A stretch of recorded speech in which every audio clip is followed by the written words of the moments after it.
Today, the Prime Minister was in Kashmir for the first time since the abrogation of Article 370.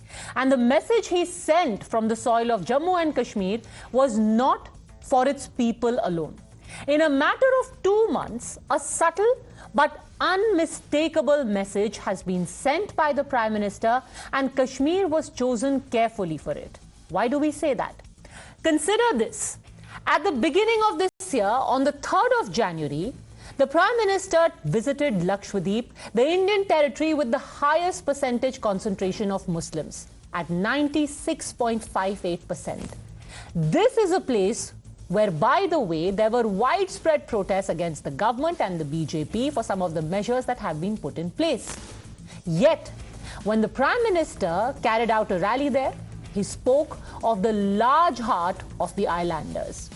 Today, 2 months later, he was in Jammu and Kashmir, again a territory with the second highest concentration of Muslims in India, standing at 85.67 lakhs, 68.31% of the total population. First Lakshadweep and now Kashmir. And it is again from Kashmir today that he reiterated that this is not a move just to win an election, but one to win hearts, not just in Kashmir, but of the Muslim community across the country. आपका प्यार, आपकी इतनी बड़ी तादाद में आना, लाखों लोगों का जुड़ना, आपके इस प्यार से मैं जितना खुश हूं, उतना ही कृतज्ञ भी हूं।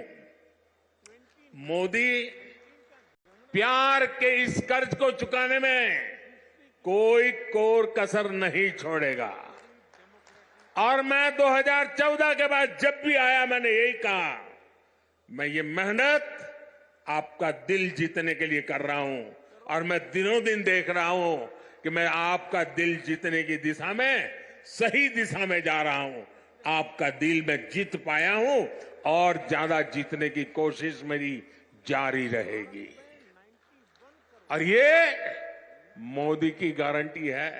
जमीनी इलाका भले ही छोटा हो, लेकिन लक्षद्वीप के लोगों का दिल समुद्र जितना विशाल है।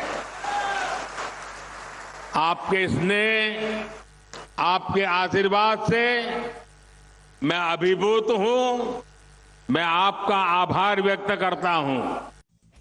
The attempt is to win hearts, and the evidence of that is visible in the rest of India. The BJP has taken steps to reassure the Muslim community, like the silencing of troublemakers like Ramesh Biduri and company.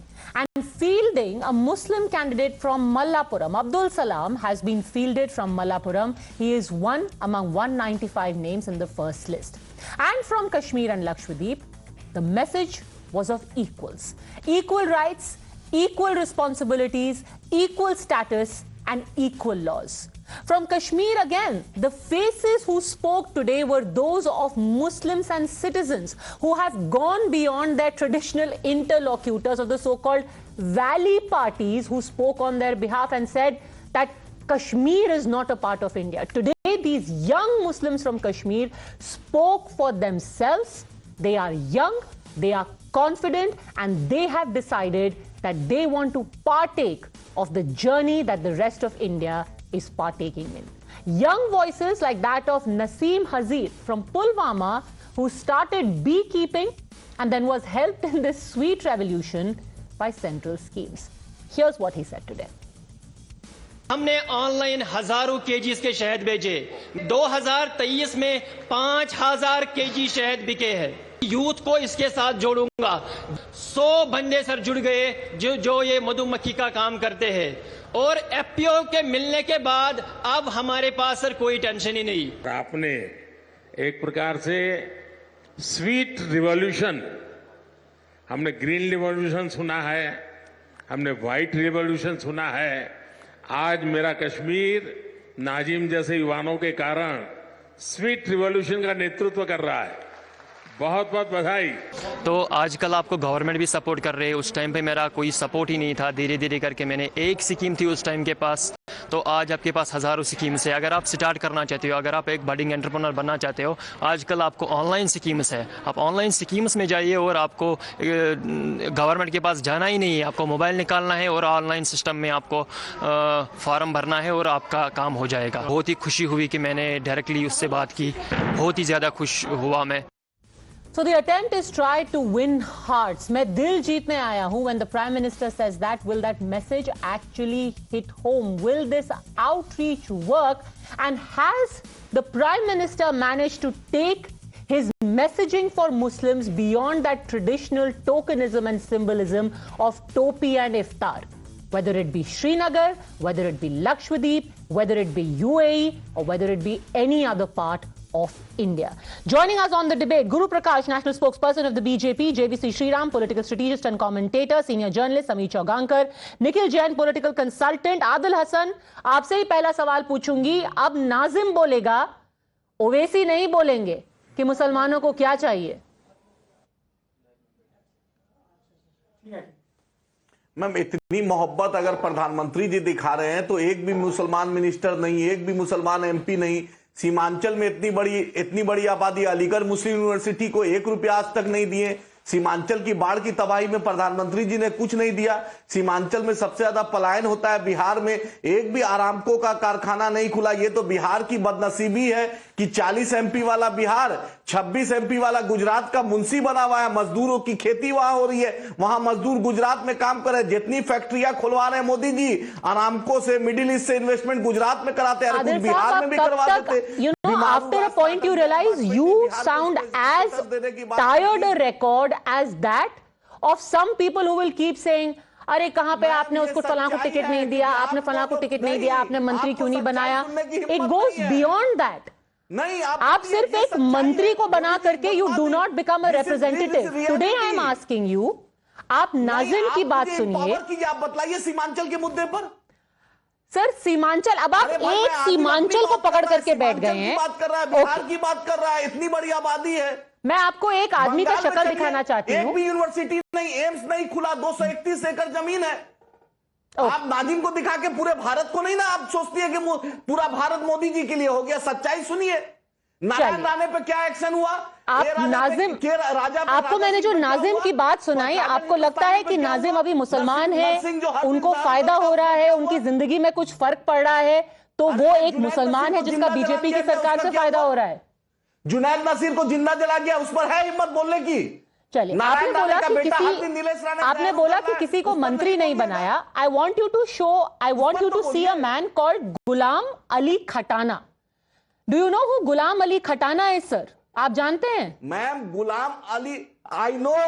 वो राष्ट्रपति को, BJP को बोलिए अपने symbol पे जिता के दिखाए.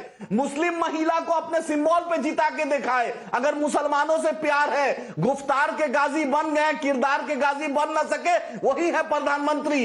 अरे सर, बहुत कम से कम उन्होंने गुलाम अली खटाना को राज्यसभा तो भेजा. आपने तो ओवैसी साहब को भेजा और इम्तियाज जलील को भेजा. कांग्रेस ने, आपने तो किसी गुजर को नहीं भेजा. आप भेज देते बेचारे किसी गरीब को. अरे पद्मजा मैम, अरे मैम सुनिए, कांग्रेस से भी हम छले हुए हैं. कांग्रेस ने भी एएमयू किशनगंज को कुछ नहीं दिया. जो प्रधानमंत्री जी मुसलमानों की बात करें वो भी नहीं दिया. ये सेकुलर ताकतें जो है, राजद, जदयू, कांग्रेस, टीएमसी, इन्होंने भी हमारे साथ नाइंसाफी की. और मोदी जी की तो बात ही निराली है. सिर्फ जुबान से बोलना है, बोलते रहना है, बाकी तो कुछ है नहीं है. तो सच्चाई आप कह रहे हैं जुबान से बोल रहे हैं, आपने फिर भी आंसर नहीं किया. Just to tell our viewers, who is Ghulam Ali Khatana? पैसा मिला. Ghulam Ali Khatana actually belongs to the Gujar community of Jammu and Kashmir. They are Muslims. There are 1.5 lakh Gujars in Kashmir with a total Muslim population of 15 lakhs in a total Muslim population of 80 lakhs. So about 1/8 of the Muslim population in Jammu and Kashmir are these Gujars. Ghulam Ali Khatana was sent to the Rajya Sabha as a nominated member by the Bharatiya Janata Party. But despite that, Guru Prakash, even if there are these small overtures, the AIMIM says the proof of the pudding is in the eating. And at the end of the day, out of your 195 candidates in the first list, you could still find only one man to fight on your symbol from Kerala. All of these are anomalies, not the rule. Padmaja, words like overtures and outreach and overreach, I don't think as a Bharatiya Janata Party Karyakarta, we subscribe to these words. When the Honorable Prime Minister says Sabka Saath, Sabka Vikas, Sabka Vishwas and Sabka Prayas, it is not just a political slogan, but it's a commitment. Padmaja, I would explain this entire concept in less than 1 minute by PMWIC. Now, what is P? P is Pasmanda Outreach. Thank you that you explained about the rise of Ghulam Ali Khatana, who is the only Pasmanda Muslim from the history of Jammu Kashmir to be sent to Rajya Sabha #1. Danish Rizwan Ansari, the only Pasmanda Muslim to become a cabinet minister. Tariq Mansoor, the only Pasmanda Muslim who was made AMU Vice Chancellor in this government and is now a member of Legislative Council. That is P. M for Mahila. Mahila Outreach. You see Triple Talaq. Who benefited from Triple Talaq? It was our sisters in the Muslim community. You look at Article 370 abrogation. Who benefited from the abrogation of Article 370? Who has become equal citizen after the abrogation of 370? It is our Mahila. So P for Pasmanda, M for Mahila, W. Now, when I speak of W, I see welfare, the welfare of all the Labharti schemes. Who has benefited? I ask my friend from the opposition parties to do a data-based analysis that which community has benefited maximum from the Pradhan Mantri scheme. It is our Muslim brothers and sisters. I, international recognition. More than 8 Islamic nations have given their topmost civilian honor to the Prime Minister Modi. What does it indicate? C, communal harmony. When I speak of communal harmony, the last 10 years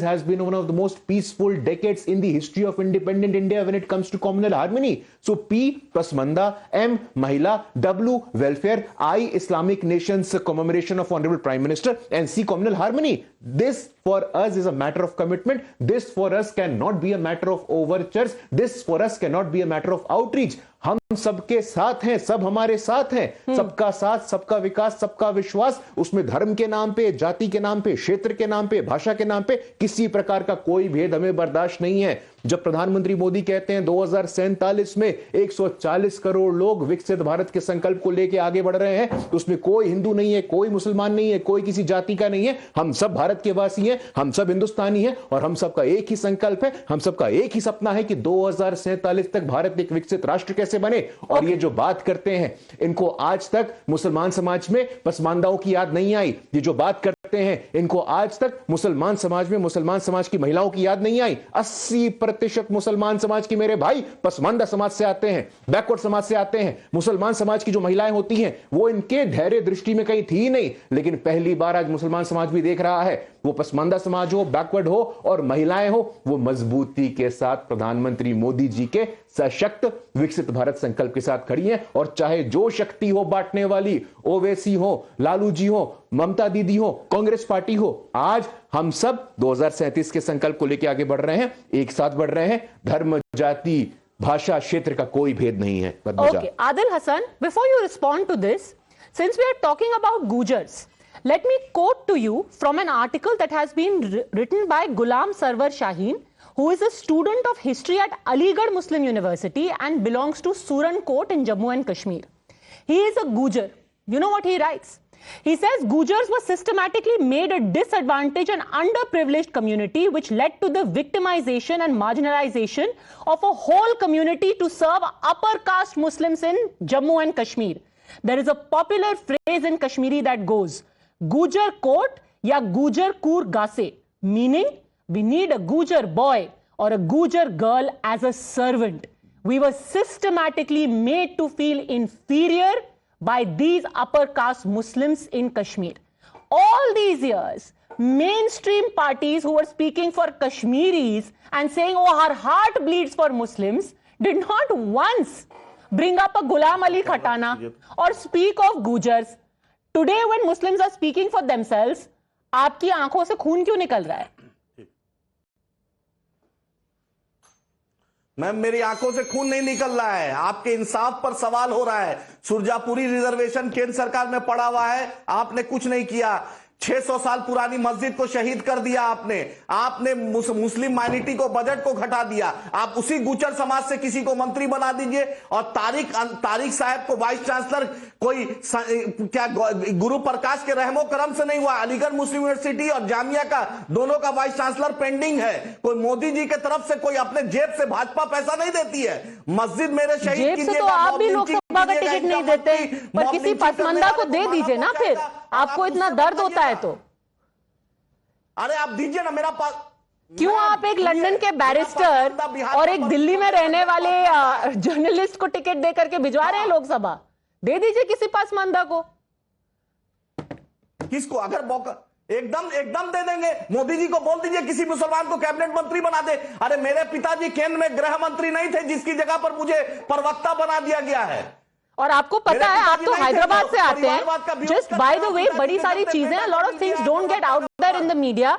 I'm sure you would not reveal it, although I'm sure you know it already. Adil Hassan, do you know that on the 8th of November 2023, in the Hyderabad University top post, the ABVP nominated Aisha as their Muslim candidate. And not only is she the first Muslim to be nominated by the ABVP for Hyderabad University, she is the first Muslim woman ever to fight for the post of President of University of Hyderabad.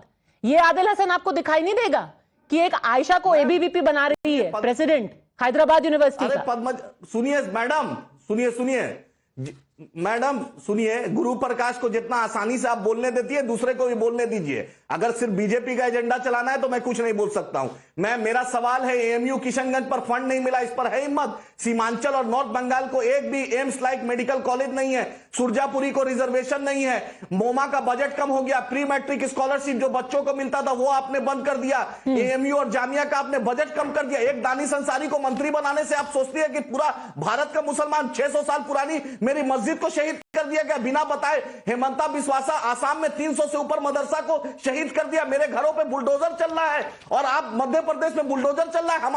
हम आपका चालीसा करें, हम आपका इस्तकबाल करें। हमें अफ्तार party नहीं चाहिए, हमें मुशायरा नहीं चाहिए। कोई दे भी नहीं रहा है, सिर्फ मुद्रा लोन दे रहा है। इफ्तार तो कोई दे भी नहीं रहा है, सिर्फ ये कह रहे हैं that if you want to have a livelihood, आप एक मुद्रा लोन लीजिए और अपना बिजनेस खोल लीजिए। Okay, JVC Sriram, let me take opening comments from you, Nikhil Jain and Sameer Chaugankar as well. When the Prime Minister says कि मैं आपका दिल जीतने आया हूं, is that larger message going out? He went to Lakshadweep. There he gave out schemes to it's the largest Muslim population in our country. But despite that, there have been widespread protests against the BJP. That natural suspicion, will the Prime Minister be able to overcome that natural suspicion?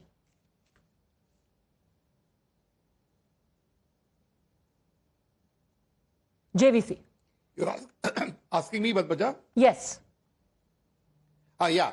So point number one, I think it is an opposition's narrative that the Narendra Modi ji's government has been against the minorities.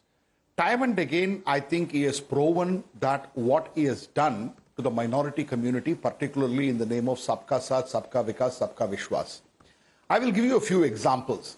When you look at the kind of welcome that Mr. Narendra Modi received in Jammu and Kashmir today, it is quite evident that the abrogation of Article 370 has ensured that there is an economic development for the people of Kashmir.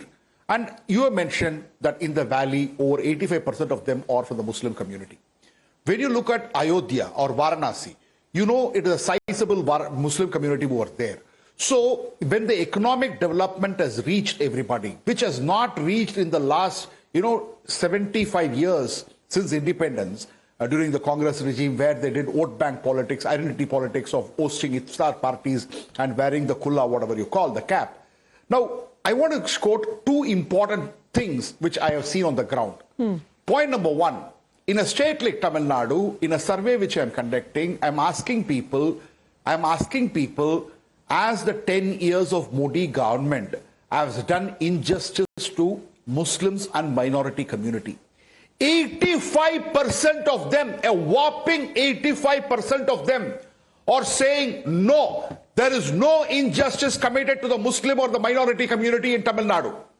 In Telangana, in northern Telangana, when I ask Muslim community people, whom are you going to vote for in this election? 22% of them in Nizamabad. And Nizamabad urban is filled with Muslims. There is around 65,000 Muslims are there. Over 20% of them are overwhelmingly saying that we are going to vote for BJP. Now, there is a change in the ground. The ground is changing. Unfortunately, the people who are sitting in the AC rooms, who have no connection with the masses, keep spinning a narrative that Modi ji is anti-minority, but the reality and the truth is, it is the only Prime Minister in India, he is the only Prime Minister who is empowering the Pasmada Muslims who have been neglected. 85% of Muslim community in India belong to Pasmadas. Has the Congress party ever spoken about the Pasmada Muslims? Have they tried to empower them? Triple Talaq has enabled the Muslim women. And what has it done? It has empowered them. It has brought them out of slavery. And such an act had been committed by Shri Narendra Modi, and yet these people are spinning a narrative that Shri Narendra Modi ji is anti-Muslim. And even if we leave aside the triple talaq law, Nikhil Jain, the simplest way of getting somebody on your side is saying, listen, without any fear or favor, here I am going to make your life better. You heard one man who is engaged in beekeeping. Listen to another lady, again from Kashmir, a Kashmiri Muslim from Tangdhar called Siddiqa. Listen to her. बहुत ज़्यादा खुश थे हम तो खुश नसीब है कि दूसरी बार हमारे यहाँ पे हमारी धरती पे और हमारी घाटी में इन्होंने विजिट किया तो इससे बड़ी खुशी क्या होती है क्योंकि बदलता कश्मीर है बदल गया कश्मीर वो पथराव चले गए वो खून खराबा चला गया रोज बच्चे स्कूल जा रहे हैं मजदूर मजदूरी कर रहा है दुकानदारी अपनी कर रहा है तो सब कुछ अच्छा हो रहा है तो बदलता कश्मीर तो है ही है घंटा घर में पंछी भी पार नहीं मार सकता था आज हम लाइव चलते हैं वहाँ पे नया साल का एंजॉय करते हर तरह का एंजॉय करते लोग सेल्फियां खींचते और क्या चाहिए हमें इससे ज्यादा बहुत उम्मीदें लेके आए थे सब लोग और बहुत अच्छा उन्होंने स्पीच दी बहुत अच्छी दी क्योंकि कश्मीर को अपना परिवार माना हुआ है तो इससे बढ़ के क्या चाहिए जो परिवार का हिस्सा होता है तो बहुत बड़ी बात होती है क्योंकि आज तक अदर पार्टियों ने हमें दफन कर रखा था Nikhil Jain, 100% saturation in schemes to give LED bulbs, 100% saturation in LPG scheme, 99.6% coverage under free ration scheme, 100% J&K villages are open defecation free. The simple thing is, your life is better. How does it matter whether you're Hindu or Muslim? Much better to live a better life than to be constantly told you are endangered in this country. They're going to come for you one day or the other because Modi is the Prime Minister. Padmaja, thank you for coming to me in the debate 22 minutes after Guru Prakash has had a nice speech and Devisi Sriram as well. I hope I get some time to speak uninterrupted. The fact of the matter is that Narendra Modi is now the champion of creating orchestrated events. When you talk about this particular event, Omar Abdullah just yesterday shared the fact that government employees were being forced to come to this event. Private school buses were being commissioned and commandeered by the district administration to hold this event. So just because there are thousands of people at this event, we don't really know how many of them are out of their own free will and how many of them have been brought by the stick of the Modi government. Similar thing happened with the PM CARES fund also. May I remind your viewers that when government employees were directed to give 1 day of their salary in these funds. So that is how the Modi government orchestrates this thing. You have shown the statement of Mr. Nazim earlier. Very well if he's doing that. I would congratulate him. But let me also remind your viewers of Chandramani Kaushik, a farmer who in a similar interaction with the Prime Minister, although that was virtual, said my income has priced and it has become 4 times and this and that. But when journalists actually reached out to her in her village, she told that she was forced by the officials, by district administration to say that. So we don't really know what the woman whose bite you played earlier or the person who spoke to the Prime Minister earlier, whether they're, calibrated or actually people speaking in that tone. So far as the Prime Minister's outreach to the Muslims is concerned, I see it as a desperate bid to somehow cobble together a majority while the BJP may be going around browbeating and saying that we'll cross 370. And notice the figures that they're using, 370, not 365, not 375. The subliminal messaging that they want to do with using the figure 370, despite the fact that every person in the BJP knows that there isn't the slightest of chance for the BJP to hit 370. That's the figure they're using. But Narendra Modi and Amit Shah have to go around, cobble together these coalitions with NCP, Shiv Sena, Hold on a second. First, right now we are talking about reaching out to the Muslims. So you're Yes. saying he's desperately reaching out to Muslims because without them he will not get 370. No, I'm saying... So that's a good thing, right? That no. he's reaching out to Muslims. Of course, it's whether a good... out of desperation or otherwise. Of course, it's a good thing that he's reaching out to Muslims. So you're but the saying he is problem... reaching out to but the Muslims? problem... Of course he is. Nobody can deny that. The thing I is... thought he hated Muslims.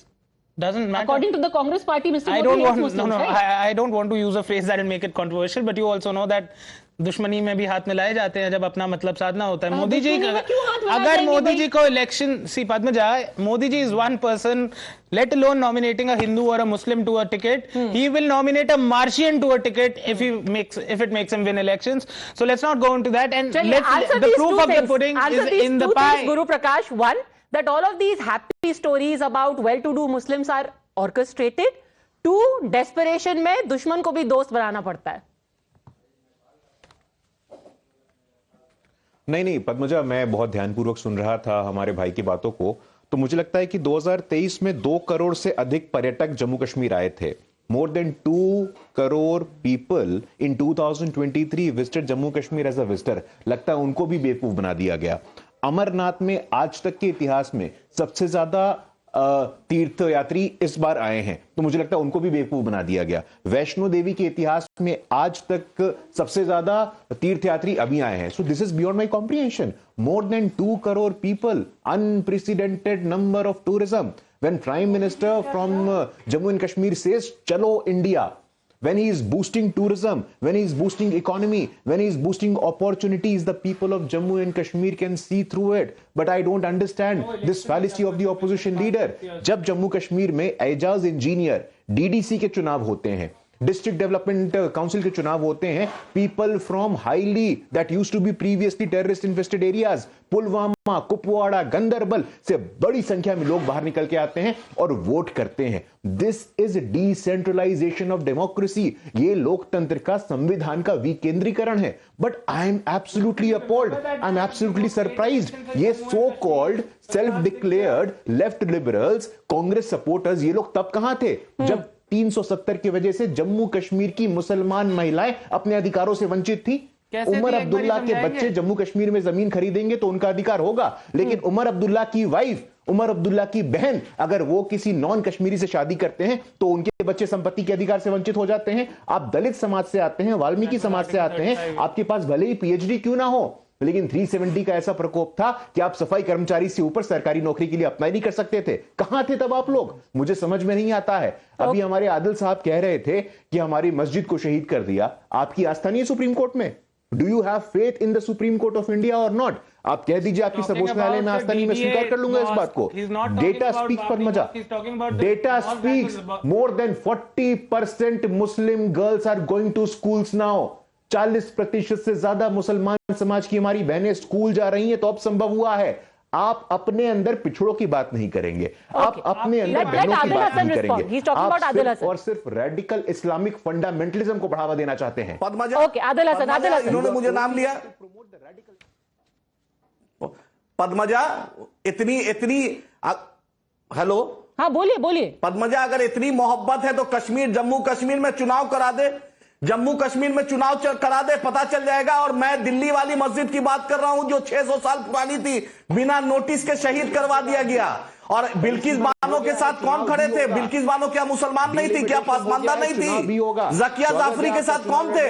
बतला दीजिए. अरे आप तो खुद अनुकंपा में बहाली हैं. मिस्टर गुरु प्रकाश, किस परिवारवाद की बात कर रहे हैं? आप तो खुद, आपके पिताजी मंत्री थे, भाजपा के MLC थे, उनके जगह पर आपको बनाया गया है. किस परिवारवाद की बात कर रहे हैं? किस पासमानदा की बात कर रहे हैं? आप कोई बीजेपी के कार्यकर्ता नहीं रहे हैं. आपके पिताजी का केयर ऑफ आपको लगा है, तब उस जगह पे आप बैठे हैं. तर्क नहीं है तो आप व्यक्तिगत आक्रमण करेंगे. सच्चाई है. Okay, let me bring in Sameer Chauhan.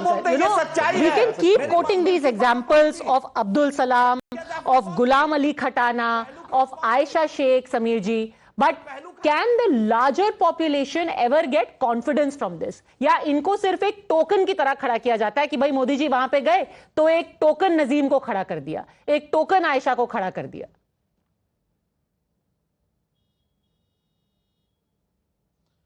देखिए पद्मजा जी, कश्मीर से लेकर कन्याकुमारी तक Muslim community Bharatiya Janata party के साथ और प्रधानमंत्री मोदी के साथ जुड़ चुकी है.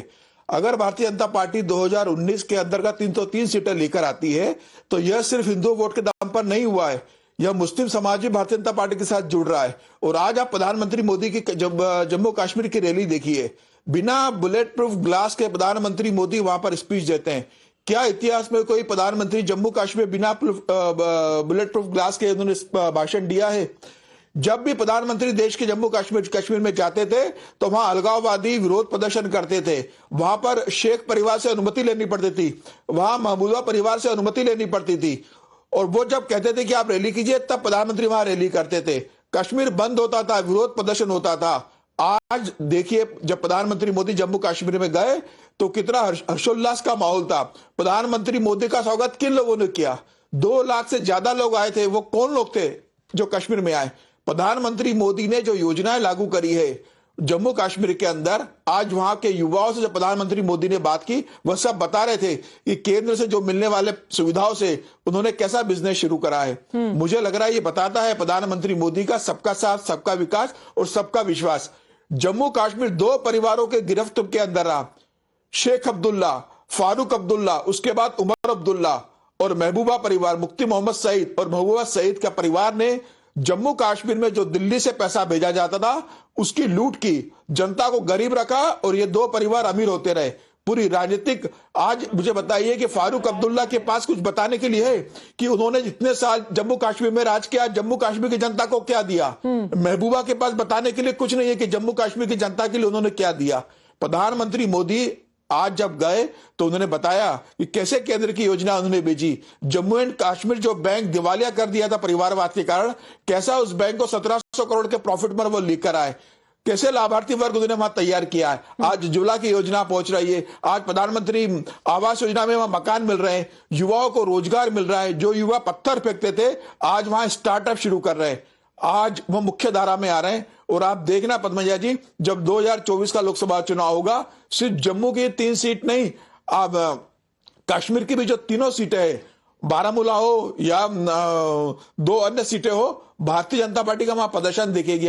यह बताता है कि कश्मीर से लेकर कन्याकुमारी तक पूरे देश का मुस्लिम वर्ग भारतीय जनता पार्टी और प्रधानमंत्री मोदी के नेतृत्व में भरोसा कर रहा है, और यही विपक्ष की सबसे बड़ी चिंता है। जिसकी राजनीति वो Kashmir, leave alone Jammu and Kashmir, what did they do for even the Muslim population other than the traditional tropes of BJP demographic change करा देगी, यहां पे ये मुस्लिम मेजॉरिटी खत्म हो जाएगी।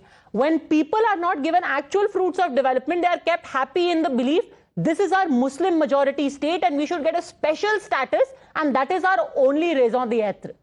It's time to go beyond that with the commonplace issues of having a life, a livelihood, peace, and actually having an existence like the rest of India. Hopefully that message should go through. Thanks very much, gentlemen, for joining me.